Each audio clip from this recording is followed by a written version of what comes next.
condamné donc ñun mënuñu dialoguer ak ñi nga xam ne les conditions n'étaient pas du tout favorables. Vraiment pas du tout favorable. Pas du tout favorable maintenant nag soo si yokkee. et loolu aussi wax naa ko mu Ndiaye maa ngi fàttaliku bu mu ñu ne mais Pape Malick li nga wax yëpp dëgg la mais yéen def ngeen dialogue ak ñoo xam ne jamono boobu ñoom ñu ngi woon ci kaso bi. il parlait de Khalifa Sall il parlait de Karim Wade avec le PDS. bu ñu wootee dialogue ñoom ñu ñëw. ma tontu woon ko man et suñu groupe politique loolu lañ ko tontu woon ne ko mais mu Ndiaye yéen vous êtes cohérent avec vous-même. jamono Macky Sall da ngeen doon wuyu dialogue yéen soo leen wootee woon dialogue ñun dinañu ñëw. su fekkoon ne Idriss Seck wala Khalifa Sall wala PDS ñoom ñoo nekkoon ci bopp réew mi yàgg wane esprit républicain en tout cas ci parti boobu ñoom tey dinañu am ngor wuyu ji leen. mais koo xam ne musul wuyu dialogue président Macky Sall même dialogue mi am sax ay 2013 2014 nga xam ne parti bi sax amagul woon doole ñoom ñi fi nekk tey jamono boobu sax dañoo refusé woon dialogue donc ñooñu ñàkk dialogue dafa nekk seen ADN. du ñu bàyyi ba ñëw ci réew mi nag ne dañuy dialogue ñu leen di wuyu. sauf que vous êtes des républicains monsieur le ministre. waaw mais la république il faut en parler avec des républicains. tu ne peux pas parler de république avec des gens qui manifestement sont des anti-républicains.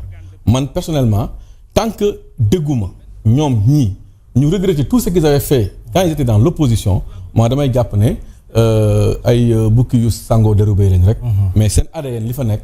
dialogue bokk ci. lépp lu république wane bokk ci. man loolu mooy sama opinion mooy sama position. APR demul c'est vrai que ne yéen a ngi woon ci contre dialogue bi daan ci ñëw ci contre dialogue boobu mais dañu gis ci dialogue bi le président Diomaye woote des membres de l'APR de l'Alliance pour la République qu'est-ce qui explique cela parce que au moment où ñuy dialoguer Sénégalais yi comprendre ñu oui lu tax APR demul ba pare on voit les Abdoulaye Seydou Sow on voit les Abdoulaye Daouda Diallo te ñooñu ku leen xam leen ci biir Alliance pour la République lan nga expliquer loolu pour Sénégalais yi comprendre. waaw d'abord damay réitérer encore une fois la position de l'APR qui est une position claire nette précise dégg naa sax kenn ala ñenn ñi naan way président pare woon na pour def dialogue bu ñu demee ba ci digg bi ñu jàpp goroom wala ñu jàpp ay doomam wala bëgg a jàpp doomam moo tax mu président Macky Sall musul d'accord ci loolu il a été constant dans sa position moom il ne parle pas de personne il parle de principe et les principes barki démb la ak barkaati démb nekkul démb bi ñu jàppee Mansour Faye loolu affaire de personne la mais principe bu jàppaate bi loolu moo tax ñun dialoguñu donc loolu man je dis ici de manière claire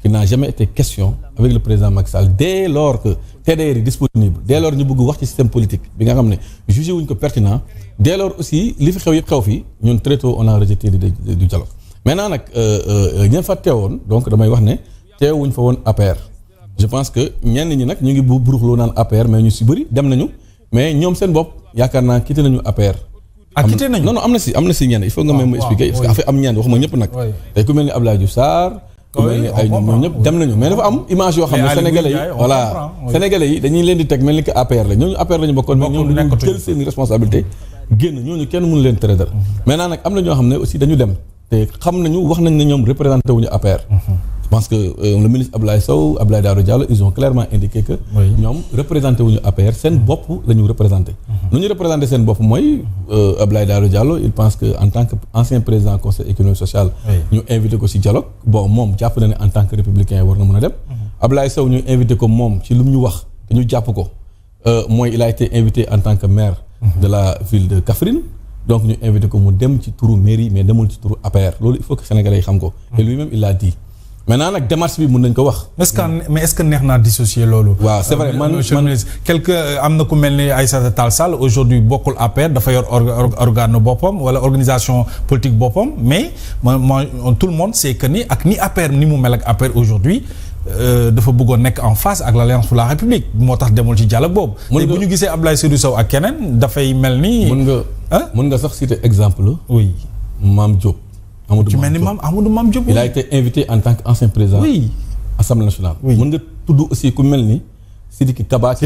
par exemple premier ministre. absolument mais ils ont renoncé. quand même. d'accord naa nag effectivement que ça crée des confusions suñu gisee ku mel ni Ablaye Sow dem. Ablaye man j'ai beaucoup de respect pour lui sama grand la sama mag la waxtaan nañu.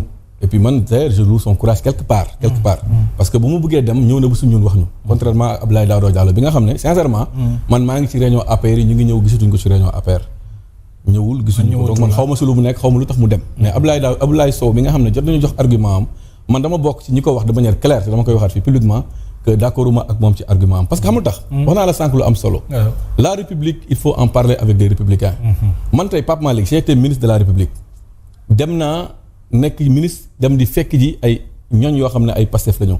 bu may nekk ministre je me rappelle j'ai eu à faire des tournées dans la zone sud. et je devais être reçu par des maires, par des présidents du conseil départemental. Ils ont toujours refusé de nous accueillir. Quand même. Toujours refusé. À ce point. Oui. C'est ça que je lui dis. Manouka Ablaye, c'est vrai. Toi, tu as été formé à la bonne école, à la République de la République, comme nous autres. Maki m'a formé, on a ben estime am solo ci République. Mais la République, il faut en parler avec des républicains, mais avec non pas des gens qui ont principe yoy gëmuñu ko, falewuñ ko, xamuñ ko. Mom di wax Ablaye Sow.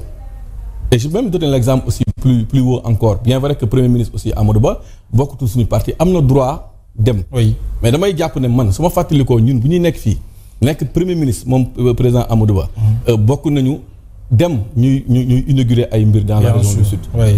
Devant être accueilli par des maires de Pastef wala par des présidents de conseil départemental de Pastef. On n'a jamais été accueilli par ces autorités là.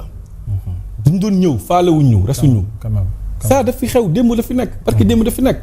duñu accueillir duñu faale dañu doon envoyé ay 3e adjoint au maire 4e adjoint 5e adjoint au maire. lu may wax c'est du passé récent. yàggul voilà donc man ñu mel noonu. tey soo bëggee ñëw waxoon nag ay fayantoo parce que fayantoo bokkul. République aussi xamul fayantoo je suis parfaitement d'accord avec ça. mais on doit se rappeler toujours de ces faits là. pour au moins ñu wax leen ne leen li ngeen fi nekkee woon ñoom. donc man Ablaye je lui dis ma ne ko Ablaye c'est vrai ton principe il est assez clair non seulement on risque de créer des confusions aux yeux des Sénégalais mais encore une fois la République il faut en parler avec. mais le président de la République est cohérent ci démarche parce que Abdoulaye Seydou Sow woo na ko bu ñu déggee ay kàddu mu ne ko on ne peut pas dialoguer avec des gens yi nga xam ne dañuy jàpp suñu ay ñooñ di leen tëj ci biir kaso bi. et Abdoulaye Seydou Sow l'a répété. Oui. Est-ce que quelque part aujourd'hui kon dem ci dialogue bi nga xam ne le président wax na la même sa position est-ce que du créer confusion. comme non ça crée une confusion bien vrai que moom argument bi mu wax ne moo tax mu dem muy en tant que maire de la ville de Kaffrine. argument bu ñu ko mën a nangul la. waaye nag man jàpp naa ne waroon na ci boole ñaar. bu njëkk bi mooy mu xam aussi principe bu parti. Oui. parce que tamit même soo nekkee maire aussi mais il a été investi par l'APR aussi quoi comme dire en tant que maire de l'APR. ensuite aussi mooy li ma la rappelé lépp dafay am fu ñu jaar ak ñii ci wàllu république. yaa ngi dégg donc man moo tax j'ai eu très mal quand j'ai vu effectivement ku mel ni moom ku mel ni Amadou Ba boo xam ne je le dis en toute honnêteté on a souffert. Et nous, on appréciait le comportement anti-républicain de ces gens-là quand on était au pouvoir. Voilà. Oui, bonjour, c'est le préfet qui appelle, c'est le gouverneur qui appelle, qui vous dit oui, c'est monsieur le ministre tant ou tel qui doit venir. Mais tu refuses systématiquement de participer. Très bien. Voilà. Donc, il y a le fiam. Alors, à côté, ngeen def un dialogue alternatif et citoyen. Préféré jël jafe-jafe askan wi bejj ko ci kaw taabal bi Sénégalais yi xam ne lii la ñu nekk di dund. Alors, pourquoi ngeen def démarche boobu ci au moment où le Sénégal mi ngi dialoguer avec le président de la République. waaw xam nga loolu moo gën saboter dialogue loolu moo gën xas yàq ñun xasuñu yàquñu ku ci nekk am na droit dem def la neex. ci dialogue boobu ñun tamit am nañu droit wax nañu ne problème économie moo gën a nekk solo. am nañu droit ñun au lieu ñuy dégg ay mbiru politique ñuy dégg ay souffrance su population bi. dialogue alternatif bi ñu def. ak le président Bougane que je félicite d'ailleurs ci occasion bi. mais dañoo déglu ay xale yoo xam ne dañ leen dàq. te teguñu ko ci dara su dul jaay doole seen ak seen yëleef ñu salfaañe ko ñooñu on avait envie de les entendre de les écouter ñu wax sénégalais yi déglu leen ñooñu la ñu fa déglu. on avait envie d'entendre des chroniqueurs yoo xam ne wala des activistes. qui ont été abusés par le pouvoir en place.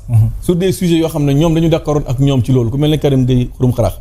donc on avait envie d'entendre ces gens-là on avait aussi envie d'entendre l'APR donc fustiger certaines décisions du pouvoir en place jàppaate bi jaay doole bi ak aussi nu ñu salfaañee suñu économie daaneel ko jox nañ ci ay annonces Sénégal